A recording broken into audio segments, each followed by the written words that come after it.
ماشاءاللہ ماشاءاللہ. یہ سامنے جو گنبد دکھائی دے رہا ہے حضرت یوشع بن نون کا گنبد ہے، اور یہاں پرانا قبرستان بھی ہے. دیکھیں یہاں بغداد کے کچھ رفقا جو اس زمانے کے بیل الدانہ کے پاس میں ان کے مقبرے ہیں، قبرستان ہے. اور انشاءاللہ تعالیٰ ابھی ہم جا رہے ہیں حضرت بیل الدانہ کے مزار کی طرف. یہ وہ بیل الدانہ ہے جو حاکمانہ صوفیانہ باتوں میں ان کا کوئی جواب نہیں تھا. ہارون الرشید نے ایک دفعہ ان کو قبر کے پاس بیٹھے ہوئے دیکھا تو خلیفہ ہارون الرشید نے قبرستان میں سے گزر رہے تھے تو بہلول کے پاس جا کر کے کہا، بہلول لوگ بازاروں میں بیٹھتے ہیں اور تو یہاں ویران قبرستان میں آ کر کے کیا بیٹھ کر کے دیکھ رہا ہے؟ آپ نے جواب دیا تھا بیل الدانہ نے کہ میں یہاں ان لوگوں کو منا رہا ہوں. آج یہ لوگ مجھے آج مان گئے ہیں، لیکن آج اللہ تعالیٰ نہیں مانتا ہے. یہ لوگ جب بازار میں بیٹھتے تھے تو میں ان کو مناتا تھا، لیکن اس دن وہ نہیں مانے.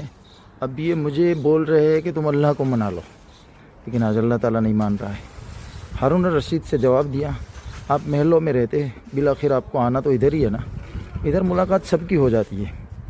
محل میں بیٹھنے والے، بازاروں میں بیٹھنے والے سبھی ادھر ہی آتے اور سب کا ادھر ہی آخری مقام ہوتا ہے. لہٰذا ہارون الرشید اس طرح کی دانائی باتوں سے اتنے متاثر تھے حضرت بیل الدانہ سے. ایک دفعہ حضرت بیل الدانہ سمندر کے کنارے کروندے بنا رہے تھے کہ خلیفہ ہارون الرشید اپنی بیوی کے ساتھ سیر و تفریح میں نکلے. پوچھا، بابا زبیدہ خاتون نے کیا بنا رہے ہو؟ کہا جنت میں گھر بنا رہا ہو. تو پھر زبیدہ خاتون نے کہا، صرف بناتے ہو یا بیچتے بھی ہو؟ حضرت بیل الدانہ نے جواب دیا، نہیں بیچتا بھی ہوں. تو زبیدہ خاتون نے پوچھا کہ کتنے کی قیمت لگاتے ہو ایک محل کی؟ کہا 10 درہم میں ایک محل دیتا ہوں.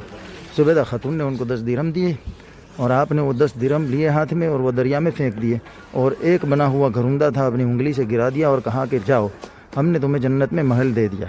ہارون رشید دوران سفر زبیدہ خاتون کو چڑھاتے رہے، بولے اس طرح تھوڑی کوئی جنت میں محل مل جاتا ہے. اس طرح تو اگر جنت میں محل مل جاتا تو لوگ 10 درہم میں خرید کر کے آرام سے سو جاتے، محنت بھی نہیں کرتے. زبیدہ خاتون نے کہا کہ آپ کے پیسے کہاں ضائع ہوئے؟ میں نے دی تھی رقم.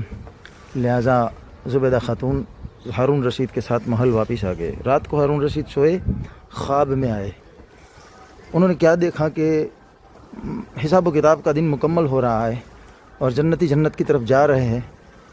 ہارون الرشید بھی جنت کے محلوں کو دیکھتے ہوئے ایک جگہ سے گزرے تو اوپر محل کے